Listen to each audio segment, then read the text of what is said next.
ദൈവസ്നേഹത്തിന്റെ വിസ്ഫോടനമായ സൃഷ്ടികർമ്മം. ദൈവസ്നേഹത്തിന്റെ ആദ്യ വെളിപാടാണ് പ്രപഞ്ച സൃഷ്ടി. ദൈവം തന്റെ നന്മയും സ്നേഹവും തനിക്കുള്ളിൽ ഒതുക്കി നിർത്താതെ പങ്കുവയ്ക്കാൻ തിരുമനസ്സായി. ആ സ്നേഹ വിസ്ഫോടനത്തിൽ നിന്ന് ഉത്ഭൂതമായതാണ് പ്രപഞ്ചവും അതിലുള്ള സമസ്തവും. സ്നേഹം മാത്രമായ ദൈവം അവിടുത്തെ നന്മയും സ്നേഹവും പങ്കുവച്ചു. ദൈവത്തിന്റെ ഈ ആത്മദാനം ചെയ്യുന്ന സ്നേഹമാണ് ത്രിയേക ദൈവത്തിന്റെ സൃഷ്ടികർമ്മത്തിലൂടെ വെളിപ്പെടുന്നത്. ദൈവാത്മ ചൈതന്യത്താൽ രൂപരഹിതമായ ഭൂമിക്ക് രൂപം നൽകുകയും വചന വെളിച്ചത്താൽ ഇരുളകറ്റുകയും ചെയ്ത ശേഷം സ്നേഹപിതാവായ ദൈവം തന്റെ വചനത്താൽ സകലവും സൃഷ്ടിച്ചു. ഉൽപ്പത്തി 1:1-25 വരെ. അവിടുന്ന് പ്രത്യേകം ആലോചിച്ച് തന്റെ സ്വന്തം ഛായയിൽ സൃഷ്ടിയുടെ മകുടമായി സ്വന്തം ഛായയിൽ മനുഷ്യനെയും സൃഷ്ടിച്ചു. ദൈവം തന്റെ വചനത്താൽ സകലതും സൃഷ്ടിച്ചുവെന്ന് വിശുദ്ധ ഗ്രന്ഥം ആവർത്തിച്ചു പറയുന്നുണ്ട്. അവിടുന്ന് ആകാശങ്ങൾ സ്ഥാപിച്ചപ്പോഴും സമുദ്രത്തിന് അതിരിട്ടപ്പോഴും ഭൂമിയുടെ അടിത്തറ ഉറപ്പിച്ചപ്പോഴും വിദഗ്ധനായ ഒരു പണിക്കാരനെ പോലെ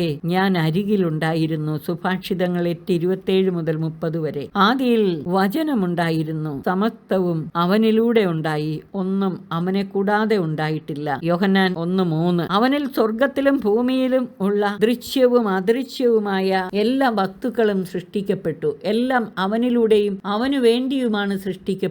കൊളോസ്യർ 1:16. ഈ തിരുവചന സാക്ഷ്യങ്ങളുടെ അടിസ്ഥാനത്തിൽ പൗരസ്ത്യ പിതാക്കന്മാർ പറയുന്നത് സൃഷ്ടികർമ്മം ത്രിയേക ദൈവത്തിന്റെ സ്നേഹപ്രവൃത്തിയാണെന്നാണ്. സഭാപിതാവായ ഐറേനിയോസ് പറയുന്നത് നമ്മുടെ പിതാവും സൃഷ്ടാവുമായ ദൈവം ഒരുവനേയുള്ളൂ. അവിടുന്ന് തന്റെ പുത്രനും ആത്മാവുമാകുന്ന 2 കരങ്ങളാലെ പ്രപഞ്ചത്തിലെ സകലതും സൃഷ്ടിച്ചു. പ്രപഞ്ച സൃഷ്ടി ത്രിയേക ദൈവത്തിന്റെ സ്നേഹപ്രവൃത്തിയാണ്. സൃഷ്ടിയിലൂടെ വെളിപ്പെടുന്ന മനുഷ്യനോടുള്ള ദൈവത്തിന്റെ സ്നേഹത്തെ 3 കാര്യങ്ങളിലും നമുക്ക് സംഗ്രഹിക്കാം. 1. ദൈവം എല്ലാം സൃഷ്ടിച്ചത് മനുഷ്യനു വേണ്ടിയാണ്. 2. ദൈവം മനുഷ്യനെ പ്രത്യേകം ആലോചിച്ച് തന്റെ സ്വന്തം ഛായയിലും സാദൃശ്യത്തിലും സൃഷ്ടിച്ചു. ഉൽപ്പത്തി 1:26-27. തന്റെ ജീവനും ശ്വാസവും നൽകി അവനെ ജീവനുള്ളവനാക്കി തീർത്ത് തന്നോടുകൂടെ പാർപ്പിച്ചു.